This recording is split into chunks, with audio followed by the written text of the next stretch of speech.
Baiklah, Assalamualaikum warahmatullahi wabarakatuh.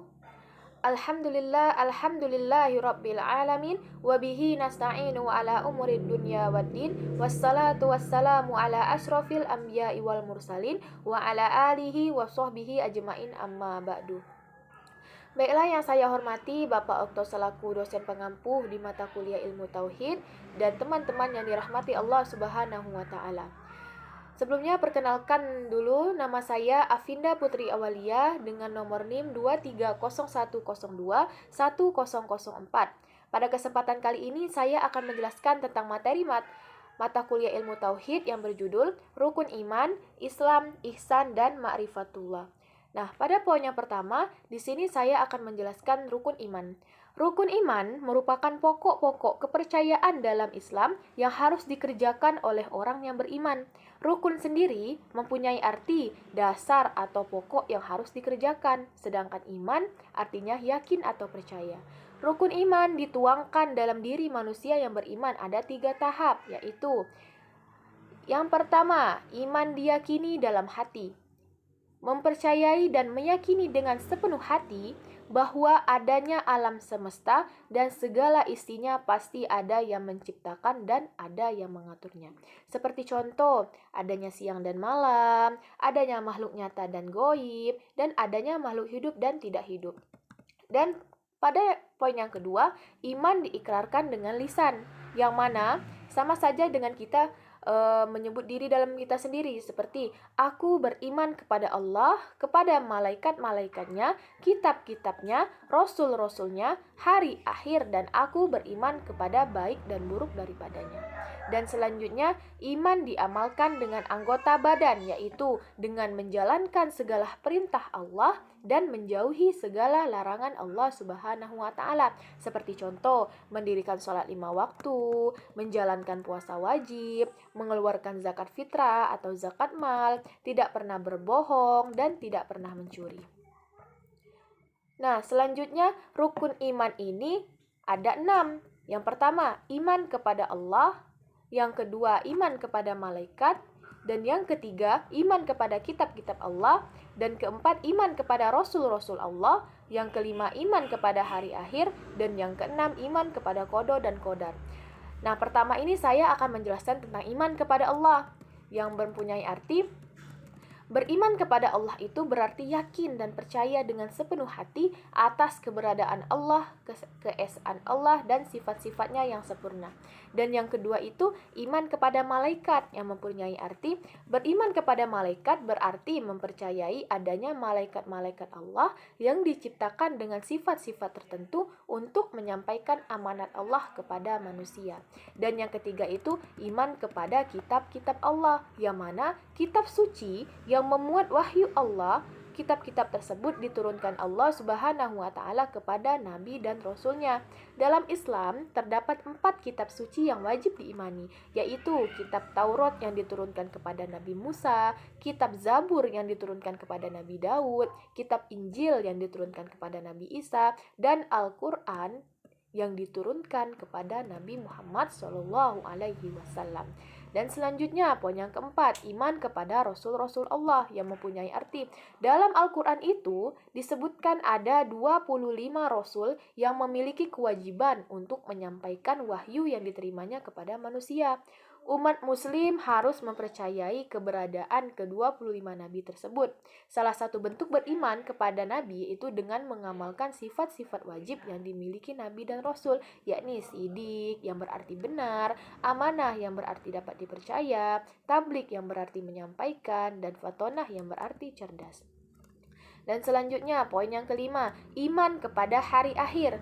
Suatu hal yang pasti akan terjadi di kemudian hari. Pada hari itu, kehidupan dunia yang sementara ini akan berakhir dan seluruh umat akan melanjutkan kehidupannya yang kekal di akhirat.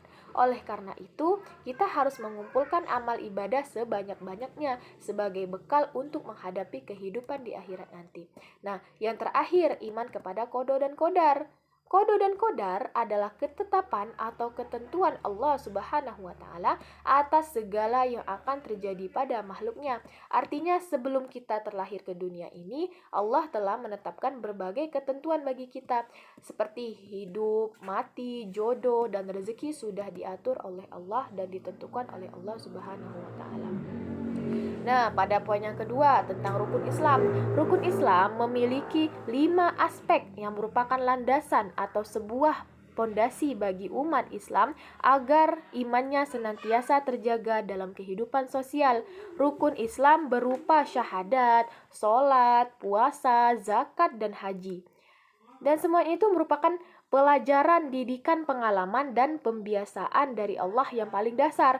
5 rukun Islam tersebut antara lain yang pertama, syahadat sebagai latihan lisan pembentukan kepribadian. Pada latihan lisan dengan cara menyebut atau menyuarakan. Dan selanjutnya yang kedua, sholat. Sholat ini sebagai latihan jiwa raga pembentukan kepribadian. Jika orang telah fasih dengan latihan tingkat pertama, maka latihan berikutnya ditingkatkan dengan melibatkan anggota badan. Dan selanjutnya puasa sebagai latihan pengendalian nafsu. Kejatuhan manusia di dunia disebabkan terumbarnya nafsu, khususnya nafsu perut, makan, dan nafsu biologis. Dan yang keempat itu zakat. Zakat sebagai latihan kepemilikan materi. Dan yang terakhir haji sebagai latihan paripurna pembentukan kepribadian muslim. Dan selanjutnya saya akan beralih ke materi yang ketiga, yaitu ihsan. Ihsan ini berawal dari bahasa Arab yang berarti kesempurnaan atau yang terbaik. Dalam istilah agama Islam, ihsan berfaedah seseorang yang menyembah Allah seolah-olah dia melihatnya. Dan jika tidak bisa membayangkan melihatnya, maka orang tersebut membayangkan bahwa sesungguhnya Allah. Para ulama menggolongkan ihsan menjadi 4 bagian. Yang pertama, ihsan kepada Allah. Yang kedua itu ihsan kepada diri sendiri. Yang ketiga itu ihsan kepada sesama manusia. Yang keempat itu ihsan bagi sesama makhluk. Dengan kata lain, makna hasan tidak hanya sebuah perbuatan baik yang terkonotasi di akhirat saja, melainkan juga dunia. Dari penjelasan di atas dapat disimpulkan bahwa ihsan memiliki satu rukun, yaitu engkau beribadah kepada Allah Subhanahu wa taala seakan-akan engkau melihatnya. Jika engkau tidak melihatnya, maka sesungguhnya Dia melihatmu. Nah, selanjutnya saya akan beralih ke poin yang keempat tentang ma'rifatullah. Ma'rifatullah ini adalah bagian dari disiplin ilmu tasawuf yang memberikan urgensi yang penting dalam kehidupan manusia dalam mengamalkan Sang Khalik melalui sumber ajaran Islam, yaitu Al-Quran dan hadis yang diinternalisasikan di dalam kehidupan Rasulullah SAW. Nah, ma'rifatullah ini mempunyai konsep. Yang pertama, konsep ma'rifat menurut tokoh pemikir Islam dan Al-Quran. Dari beberapa pemikiran tokoh Islam, banyak sekali memaparkan tentang konsep makrifat, seperti menurut Imam Al-Ghazali bahwa seseorang tidak akan mencapai derajat makrifat sebelum dia sadar serta mengenal siapa dirinya sendiri. Nah, selanjutnya itu konsep makrifat dalam tasawuf, yaitu dalam wacana sufistik makrifat diartikan sebagai pengetahuan mengenai Tuhan melalui hati, sanubari. Dalam tasawuf supaya penghayatan makrifat kepada Allah Subhanahu wa taala menjadi tujuan utama sekaligus menjadi inti ajaran tasawuf. Dan yang selanjutnya makrifat al-burhan wa al-istidlal yang merupakan makfatnya mutakallimin dan filsuf. Itu merupakan makrifat yang diperoleh melalui upaya-upaya pemikiran dan pembukuan akal dan pikirannya. Dan selanjutnya, bagaimana sih cara mencapai ma'rifatullah? Yaitu dengan mengenal dan meneliti diri sendiri merupakan kunci rahasia untuk mencapai makrifat. Adapun beberapa cara untuk melatih hati agar bisa mencapai maqam makrifat. Yang pertama, tobat. Tobat itu memiliki kesadaran bertaubat dari dosa. Yang kedua itu zuhud atau tidak bermewah-mewahan dan tidak lalai dalam gemerlap dunia. Zuhud ini bisa diartikan sebagai orang yang tidak berlebihan dalam gemerlapnya dunia. Yang selanjutnya itu sabar dalam menjalankan ketaatan, sabar dalam menjauhi larangan, serta sabar menghadapi ujian. Yang selanjutnya itu tawakal. Tawakal ini berserah diri kepada Allah dengan berpegang teguh di jalan Allah Subhanahu wa taala. Dan setelah itu memaksimalkan usaha dan doa. Nah, setelah 4 poin tadi yang sudah saya jelaskan tentang rukun iman, rukun Islam, ihsan, dan ma'rifatullah, terdapat kesimpulan supaya kita bisa memahami dari 4 materi yang tersebut. Islam, iman, dan ihsan adalah salah satu kesatuan yang tidak bisa dipisahkan satu dengan lainnya. Islam adalah satu-satunya agama yang diakui Allah di sisinya, sedangkan iman adalah keyakinan yang menjadi dasar akidah Islam. Keyakinan tersebut kemudian diwujudkan melalui pelaksanaan kelima rukun Islam. Kemudian, pelaksanaan rukun Islam dilakukan dengan cara ihsan sebagai upaya pendekatan diri kepada Allah dan barometer tingkat keimanan dan ketakwaan seseorang hamba. Maka Islam tidak sah tanpa iman dan iman pun tidak sempurna tanpa ihsan. Sebaliknya ihsan adalah mustahil tanpa iman dan iman pun tidak akan terwujud tanpa adanya Islam. Selanjutnya, materi pembelajaran pendidikan Islam berbasis Islam, iman, dan Islam ialah bertujuan untuk mengintegrasikan ketiga pilar ini dalam materi ajar yang disampaikan kepada peserta didik sehingga peserta didik tidak hanya paham secara teori saja namun dapat merealisasikan teori tersebut dalam kehidupan sehari-hari.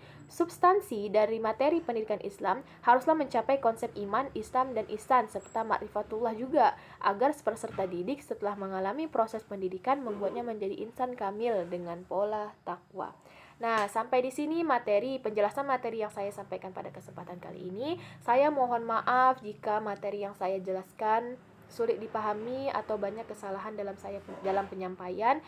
Saya akhiri, wabillahi taufik wal hidayah. Wassalamualaikum warahmatullahi wabarakatuh.